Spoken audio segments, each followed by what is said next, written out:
Good morning, dear student. Uh, Today we discuss about collection, organization and presentation of data. उससे पहले हमने discuss किया था कि जो हमारा स्टैटिस्टिक्स है वो क्या होता है, किस पर्पज़ से इकोनॉमिक्स में स्टैटिस्टिक्स की स्टडी की जाती है, स्टैटिस्टिक्स में किन किन प्रॉब्लम को लिया जाता है, उनका सोल्यूशन कैसे किया जाता है, डाटा जो है उसका क्यों हम कलेक्शन करते हैं, ऑर्गेनाइजेशन करते हैं, प्रेजेंटेशन करते हैं, ये सब चीज़ें क्यों करते हैं। तो आज इसको हम डिटेल से पढ़ेंगे। Collection of data, organisation and presentation of data. Collection of data, source of data कि जो हमारा कलेक्शन ऑफ डाटा है या सोर्स ऑफ डाटा भी उसको हम बोल सकते हैं, वो टू टाइप्स के होते हैं। फर्स्ट है प्राइमरी एंड सेकंड है सेकेंडरी। ठीक है। How basic data collected with concept of sampling and non sampling error कि हम डाटा को फाइंड करते हैं, जो हमारी सैम्पलिंग और नॉन सैम्पलिंग एरर जो आती है, जो हमारी मिस्टेक्स आती है, उस मिस्टेक्स को फाइंड आउट करने के लिए और उसको करेक्ट करने के लिए हम लेते हैं sampling method, census method, non sampling method, method of collecting data. जो हमारा सेकेंडरी डाटा है, इसमें हमारा जो मोस्ट इंपॉर्टेंट सोर्स है वो है census of India and national sample survey organisation, जिसको हम NSS बोलते हैं। ये क्या होता है कि हमारा देखो, एक तो होता है टू टाइप्स के डाटा होते हैं। Primary data, hand to hand data, जिसको हम डोर टू डोर जाके खुद कलेक्ट करते हैं। ठीक है।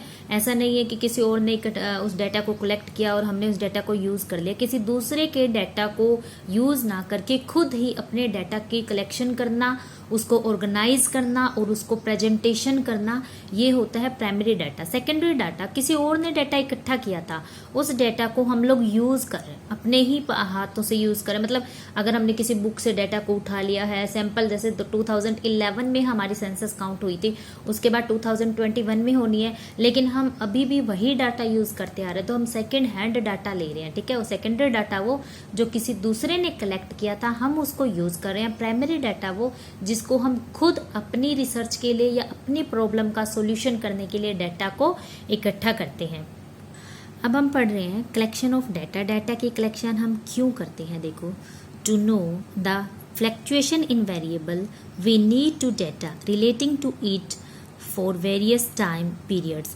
कहते हैं कि जो वेरिएबल हैं हमारे, देखो कुछ इनपुट्स होते हैं, उनको हम आउटपुट्स में चेंज करते हैं।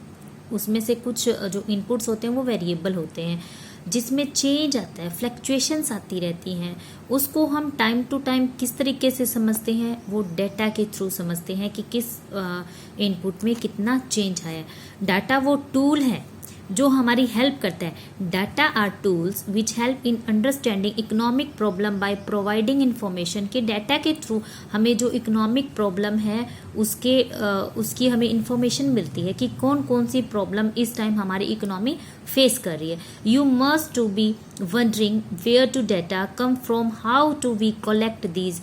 प्रॉब्लम यही आती है कि डाटा को किस तरीके से इकट्ठा किया जाए, कहाँ से इकट्ठा किया जाए, कौन सा डाटा रिलायबल होगा, कौन सा डाटा है वो वैलिड होगा। इसके लिए कुछ इंस्ट्रूमेंट है, डाटा को कलेक्शन करने के लिए कुछ इंस्ट्रूमेंट है, उनका यूज़ करके हम डाटा को कलेक्शन करने की प्रोसेस है उसको करते हैं।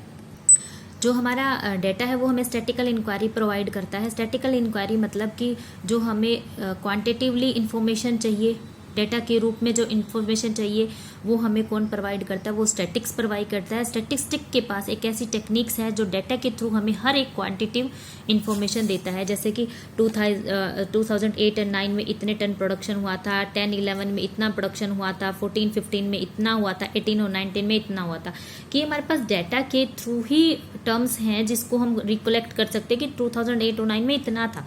अगर हमारे पास डाटा नहीं होता तो हम नहीं बता पाते। अप्रोक्सीमेट हम बोलते कि इतना था, बट एक्चुअल डाटा हमें नहीं पता लगता। ठीक है। अब हम उसके बाद करेंगे सोर्स ऑफ डाटा। डाटा का टू टाइप्स का सोर्स होता है, इंटरनल, एक्सटर्नल। इंटरनल सोर्स के डाटा वो होते हैं जो, जैसे कि अब ये लगा लो हमारा स्कूल है, स्कूल के अंदर के जो काम हो रहे हैं, स्कूल के पास ही उसकी इन्फॉर्मेशन है, स्कूल के पास ही वो डाटा है, तो वो स्कूल का क्या हो गया? Internal data. यानी कि कितने है क्लास में, कितने बच्चे हैं, किस बच्चे को किस तरीके से पढ़ाना है, किस बच्चे की फीस आई है, किस बच्चे की फीस नहीं आई, किस बच्चे को क्या देना है, किस बच्चे से क्या लेना है, ये सब कुछ जो है वो इंटरनल डाटा है जो सिर्फ एक स्कूल के ही पास हो सकता है। एक्सटर्नल डाटा है primary and secondary data. Primary data वो डाटा है जो खुद इकट्ठे करते हैं, और आपको पता है सेकेंडरी डाटा वो है जो किसी दूसरे के इकट्ठे किए हुए डाटा को हम उसको वेरीफाई करके यूज करते हैं। देखिए, इंटरनल सोर्स ऑफ डाटा में different organisation and government departments generate to the data as their regular function which is the internal information. कहते हैं कि गवर्नमेंट के जो जितने भी ऑर्गेनाइजेशन है, वो डिपार्टमेंट है, वो डाटा का जनरेशन करते हैं रेगुलर इन्फॉर्मेशन के लिए अपने ही, मतलब एक जो भी डिपार्टमेंट है वो डाटा सिर्फ उसी डिपार्टमेंट के पास रहेंगे।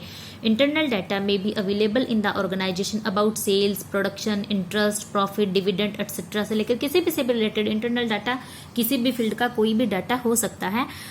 सच data are compliant and use for future planning. ये डाटा किसके लिए यूज किया जाता है? फ्यूचर प्लानिंग के लिए। एक्सटर्नल सोर्स ऑफ डाटा में आता है इंफॉर्मेशन कलेक्ट फ्रॉम आउटसाइड, मतलब ये ऑर्गेनाइजेशन के अंदर अंदर था, जैसे कि ये कोई बिल्डिंग है, उस बिल्डिंग के अंदर अंदर का डाटा है, लेकिन ये उस बिल्डिंग से बाहर का डाटा है।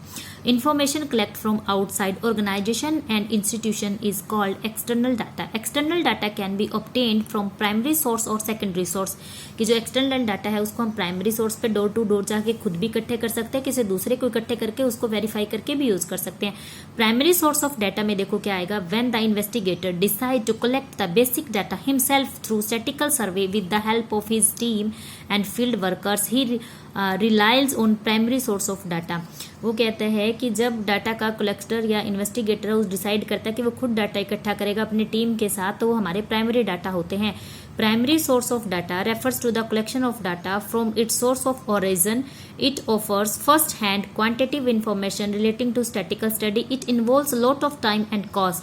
इसमें देखो ये फर्स्ट हैंड डाटा होते हैं, खुद ने इकट्ठे किया हो, तो इसमें टाइम भी ज़्यादा लगता है, लागत भी ज़्यादा आती है, क्योंकि डोर टू डोर जाना पड़ेगा, घर से घर जाना पड़ेगा। इंडिया कितनी बड़ी कंट्री है, इसीलिए तो सेंसस 10 ईयर में होता है कि हर साल अगर सेंसस इकट्ठा करना पड़े तो साल भर लग ही जाएगा सेंसस को काउंट करने में, ठीक है।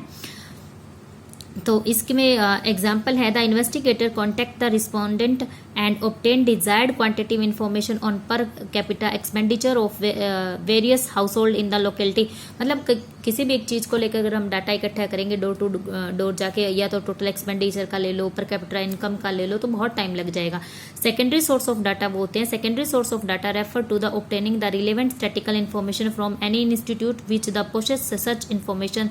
The secondary source implies that the required statistical information already exists and the investigator collect it from all the concerned agency of the department।